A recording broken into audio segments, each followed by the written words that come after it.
In primetime news this evening, a week of misery. Residents of McGlashan St Andrew adjust to life after a massive landslide. Opposition rejects proposal to increase consumers' contributions to the Electricity Disaster Fund. And squatters eyeing prime land surrounding Montego Bay Perimeter Road in St James. Good evening and welcome to primetime news online and on air and online at onespotmedia.com. I'm Archibald Gordon. And I'm Janella Precious. A special welcome once again to our viewers on TVJ International. Now with a preview of what's to come in business news, here's Andrea Chisholm. Janella, climate change continues to be a hot-button topic, and this evening we examine new data about the cost of damage due to extreme weather events. And why are Jamaican investors looking at the Dominican Republic? Those and more in the Business Day. Thanks, Chizzy. And Renato is also here with a preview of what's to come in the big show.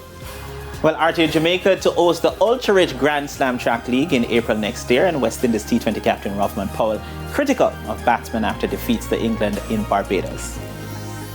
One thing I'm not happy about is the holy rain. Okay, rain. Let me not be ungrateful. We love the rain. Romaine, will there be more rain this week?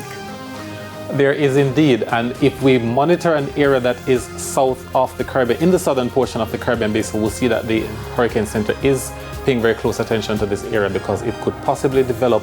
We could see some cyclogenesis, we could see some kind of system developing over the southern Caribbean over the next 3 days or so.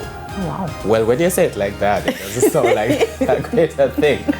There is also sports commentary, the weather report and forecast in detail later on. But before the break, the feedback question. And this evening, we are asking, Archie, I can't wait to hear your stories. What did you do when you felt the earthquakes on Sunday? You need to stick around to find out. You can share your comments online, facebook.com/televisionjamaica and post on X at TVJ News Center. Please stay with us. Primetime News returns after this break.